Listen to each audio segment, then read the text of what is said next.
এই সিজদারত অবস্থায় এমন কিছু দোয়া আছে যে দোয়াগুলো রাসূলুল্লাহ সাল্লাল্লাহু আলাইহি ওয়াসাল্লাম শিখিয়ে দিয়েছেন আমাদেরকে সিজদায় পড়ার জন্য। তাহাজ্জুদ নামাজের সিজদায় কোন দোয়া পড়লে দোয়া কবুল হয়, এই গুরুত্বপূর্ণ বিষয়টা নিয়ে আজকের এই ভিডিওতে আমরা বিস্তারিতভাবে আলোচনা করব ইনশাআল্লাহ। তাহাজ্জুদের সিজদা এতটাই দামি সিজদা যেটা আমি আপনাদেরকে ভাষায় প্রকাশ করে বুঝিয়ে বলতে পারবো না। যখন সারা পৃথিবী ঘুমন্ত অবস্থায় থাকে, সকল মানুষ বিভোর ঘুমিয়ে থাকে, কেউ বা মোবাইলে অশ্লীল কাজে ব্যস্ত থাকে, ঠিক সেই সময় আল্লাহ তাআলার নৈকট্য হাসিল করার জন্য সামান্য কয়েকজন বান্দা আল্লাহ তাআলার দরবারে সিজদা অবনত থাকে, সিজদারত অবস্থায় থাকে, রবের দরবারে একনিষ্ঠভাবে দাঁড়িয়ে থাকে। সিজদারত অবস্থায় চোখের পানি ফেলে ফেলে আল্লাহ তাআলার নিকটে কান্না করে। কেউ নিজের গুনাহের জন্য আল্লাহ তাআলার নিকটে ক্ষমা চায়, কেউ বা তার যেটা প্রয়োজন সেটা আল্লাহ তাআলার নিকটে চায়। এমন একটা জিনিস চাই যেটা হয়তোবা সে সারা পৃথিবীর কোনো মানুষের কাছে বলতে পারে না, কিন্তু আল্লাহ তাআলার নিকটে ঠিকই বলতে পারে। কারণ আল্লাহ তাআলা একমাত্র রব, যিনি আমাদের সমস্ত কথা শোনেন এবং আমরা যেটা চাই সেটা তিনি আমাদেরকে দিয়ে দেন। এই নিশীথ রাত্রে যখন সবাই ঘুমন্ত অবস্থায় আছে, তখন আপনি সিজদারত অবস্থায় যদি এই দোয়াগুলো পড়তে পারেন, তাহলে দোয়া কবুলের নিশ্চয়তা অনেক গুণ বেড়ে যায়। এমনিতেই আপনি নরম বিছানা ছেড়ে, সুখের ঘুম ছেড়ে আল্লাহ তাআলার দরবারে হাজির হয়েছেন, তাতেই আল্লাহ তাআলা আপনার প্রতি অনেক সন্তুষ্ট। এরপরে আপনি যখন সিজদারত অবস্থায় আল্লাহ তাআলার নিকটে এই দোয়াগুলো পড়বেন, তখন আল্লাহ তাআলা আপনার প্রতি আরও বেশি খুশি হয়ে যাবেন ইনশাআল্লাহ। আল্লাহ তাআলার নৈকট্য লাভ করার উত্তম একটা মাধ্যম হচ্ছে সিজদা, আর সেই সিজদাটা যদি হয় তাহাজ্জুদের সিজদা। আপনি কি একবার চিন্তা করতে পেরেছেন আপনি আল্লাহ তাআলার কতটা নৈকট্য হাসিল করতে পারবেন? এই বিষয়ে সুনানে আবু দাউদ শরীফের 152 নম্বর হাদিসের মধ্যে এসেছে। হাদিসটি বর্ণনা করেন আন আবি হুরায়রাতা আন্না রাসূলুল্লাহ সাল্লাল্লাহু আলাইহি ওয়াসাল্লাম ক্বালা আকরাবু মা ইয়াকুনুল আবদু মির রাব্বিহি ওয়া হুয়া সাজিদুন ফাআকসিরুদ দুআ। এই হাদিসের অর্থ হচ্ছে আবু হুরায়রা রাদিয়াল্লাহু তাআলা আনহু হতে বর্ণিত রাসূলুল্লাহ সাল্লাল্লাহু আলাইহি ওয়াসাল্লাম বলেছেন, বান্দা সিজদার সময় মহান আল্লাহ তাআলার সর্বাধিক নৈকট্য লাভ করে, কাজে এই সময় তোমরা অধিক পরিমাণে দোয়া করো। সুবহানাল্লাহ। রাসূলুল্লাহ সাল্লাল্লাহু আলাইহি ওয়াসাল্লাম বলছেন, একজন বান্দা যখন সিজদা দেয়, সিজদারত অবস্থায় থাকে, আপনি যখন সিজদা দিচ্ছেন তখন আপনি আল্লাহ তাআলার অত্যন্ত নিকটে চলে যাচ্ছেন।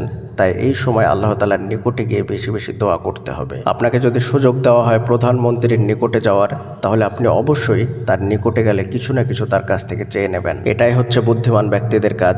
ঠিক তেমনইভাবে আমাদের মহান রব, যিনি সমস্ত কিছুর রব, যিনি সমস্ত কিছুর সৃষ্টিকর্তা, তার যখন আমরা নিকটে যাচ্ছি তখন অবশ্যই আমাদেরকে কিছু না কিছু চেয়ে নিতে হবে।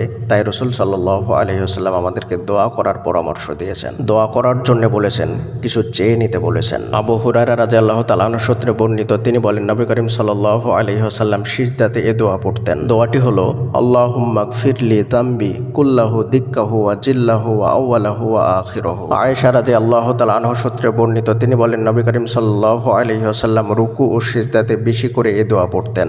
দোয়াটি হলো সুবহানাকা আল্লাহুম্মা রব্বানা ওয়া বিহামদিকা আল্লাহুম্মা গফিরলি। দোয়াটি আমরা বাংলা উচ্চারণ এবং অর্থ সহ ডেসক্রিপশন বক্সে লিখে দেব, আপনারা দেখে দেখে মুখস্থ করে নেবেন ইনশাআল্লাহ। অনেক গুরুত্বপূর্ণ একটি দোয়া। এই দোয়াটি রাসূলুল্লাহ সাল্লাল্লাহু আলাইহি ওয়াসাল্লাম বেশি বেশি পড়তেন রুকুতে এবং সিজদাতে। এছাড়াও রাসূলুল্লাহ সাল্লাল্লাহু আলাইহি ওয়াসাল্লাম সিজদাতে আরও একটি দোয়া পড়তেন। এই হাদিসটি আয়েশা রাদিয়াল্লাহু তাআলা আনহা সূত্রে বর্ণিত। হাদিসের নাম্বার হচ্ছে 872। নবী সাল্লাল্লাহু আলাইহি ওয়াসাল্লাম সিজদা এবং রুকুতে এই দোয়া পড়তেন, সুবহান কুদ্দুসুন রব্বুল মালাইকাতির রূহ। সিজদাতে দোয়ার বিষয়ে আরও একটি হাদিস আবু দাউদ শরীফে বর্ণিত হয়েছে। হাদিসের নাম্বার হলো 871। এই হাদিসটি হুযায়ফা রাদিয়াল্লাহু তাআলা আনহু সূত্রে বর্ণিত। তিনি নবী সাল্লাল্লাহু আলাইহি ওয়াসাল্লামের সাথে সালাত আদায় করেছেন। তিনি রুকুতে সুবহানা রব্বিয়াল আযীম এবং সিজদাতে সুবহানা রব্বিয়াল আলা পাঠ করতেন। সুবহানাল্লাহ। প্রিয় দিনী ভাই এবং বোনেরা, আমরা এতগুলো দোয়া সিজদাতে এবং রুকুতে পড়ার জন্য পেলাম। এর মধ্যে কিছু দোয়া হয়তো আপনারা সবসময় নামাজের সিজদাতে পড়ে থাকেন, আর কিছু দোয়া হয়তো আপনারা জানেনই না। এই দোয়াগুলো অর্থ সহ মুখস্থ করে নিয়ে সিজদাতে এবং রুকুতে পড়বেন। অর্থ সহ মুখস্থ করলে নামাজে মনোযোগ আসবে। আপনি যখন অর্থ সহ মুখস্থ করে নেবেন, তখন এর মানেটা সুন্দরভাবে আপনি উপলব্ধি করতে পারবেন। যেহেতু সিজদার সময় আমরা আল্লাহ তাআলা সবচাইতে নিকটে যাই, আর তখন গিয়ে যদি আমরা এই দোয়াগুলো পড়ে তারপরে যদি আমরা আমাদের মনের কথাগুলো আল্লাহ তাআলাকে বলতে পারি, আমাদের যেটা প্রয়োজন, আমরা যেটা চাই সেটা যদি আল্লাহ তাআলাকে বলতে পারি, তাহলে আল্লাহ তাআলা অবশ্যই আমাদের সেই দোয়াটাকে কবুল করে নেবেন। এক ব্যক্তি রাসূলুল্লাহ সাল্লাল্লাহু আলাইহি ওয়াসাল্লামকে জিজ্ঞেস করলেন, রাতের কোন সময়টিতে দোয়া করলে অধিক কবুল হয়? নবী সাল্লাল্লাহু আলাইহি ওয়াসাল্লাম বললেন, জাওফুল লাইলিল আখির। এর অর্থ হলো রাতের শেষ সময়। আরও একটি হাদিসের মধ্যে এসেছে, আবু উমামা রাদিয়াল্লাহু তাআলা আনহু বলেন, আমি নবী সাল্লাল্লাহু আলাইহি ওয়াসাল্লামকে প্রশ্ন করলাম, ইয়া রাসূলুল্লাহ আইয়ুদ দুআই আসমা। এর অর্থ হলো, হে আল্লাহর রাসূল, কোন সময়ের দোয়া সবচেয়ে বেশি কবুল হয়? নবী সাল্লাল্লাহু আলাইহি ওয়াসাল্লাম উত্তরে বললেন, জাওফাল লাইলিল আখির ও দুবুরাস সালাওয়াতিল মাকতুবাতি। এর অর্থ হলো রাতের শেষ প্রহরে এবং ফরজ নামাজের শেষে এই দুই সময়ের দোয়া সবচেয়ে বেশি কবুল হয়। এই হাদিসটি তিরমিজি শরীফের 3499 নম্বর হাদিস। শেষ রাতে দোয়া সবচাইতে বেশি কবুল হয় এবং এর আগের হাদিসগুলো থেকে আমরা যেটা বুঝলাম সেটা হচ্ছে সিজদার সময় বান্দা আল্লাহ তাআলা সবচাইতে নিকটে চলে যায় এবং সিজদার সময় কোন দোয়া পড়তে হবে সেটাও আমরা শুনে আসলাম।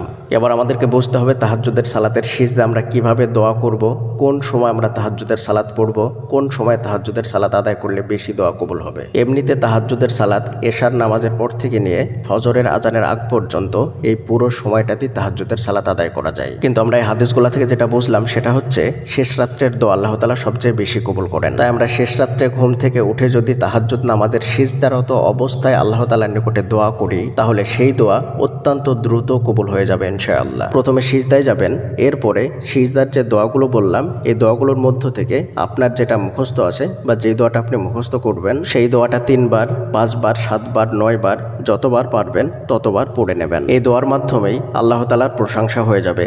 যেহেতু দোয়ার শুরুতে আল্লাহ তাআলার প্রশংসা করতে হয় তাই এই দোয়া পড়লে আল্লাহ তাআলার প্রশংসা হয়ে যাবে। আর সিজদাতে কোরআনের আয়াত তেলাওয়াত করা যায় না, তাই কোরআনের আয়াত ভুলেও সিজদাতে তেলাওয়াত করবেন না। এই দোয়া পাঠ করা হয়ে গেলে আপনার যেটা প্রয়োজন সেটা আল্লাহ তাআলাকে বলবেন। হাদিসে জিবরিলের মধ্যে এসেছে, জিবরিল আমিন যখন রাসূল সাল্লাল্লাহু আলাইহি ওয়াসাল্লামকে ইহসান সম্পর্কে জিজ্ঞেস করলেন, তিনি বললেন, ইহসান হলো এই যে তুমি এমনভাবে আল্লাহর ইবাদত করবে যেন তুমি তাকে দেখতে পাচ্ছ। যদি তুমি তাকে দেখতে নাও পাও তাহলে তিনি কিন্তু তোমাকে দেখতে পাচ্ছেন। অর্থাৎ আপনি যখন আল্লাহ তাআলার ইবাদত করছেন তখন আল্লাহ তাআলা আপনাকে দেখতে পাচ্ছেন। এই চিন্তাটা সবসময় মাথার মধ্যে রাখবেন। আপনি যখন তাহাজ্জুদ সালাতের সিজদায় আল্লাহ তাআলার নিকটে চাচ্ছেন, দোয়া করছেন, কান্নাকাটি করছেন, সবকিছু আল্লাহ তাআলা দেখছেন, শুনছেন। যদিও আল্লাহ তাআলা অন্তরের খবর জানেন, তারপরেও আপনি যখন সিজদাতে আল্লাহ তাআলার নিকটে কান্নাকাটি করে চাচ্ছেন, যখন সারা পৃথিবী নীরব নিস্তব্ধ, সবাই ঘুমাচ্ছে আরামের বিছানায়, ঠিক তখনই আপনি আরামের বিছানা ছেড়ে উঠে আল্লাহ তাআলার নিকটে কান্নাকাটি করছেন। আপনি কি মনে করছেন যে আল্লাহ তাআলা আপনার কথাগুলো শুনছেন না, আপনাকে দেখছেন না?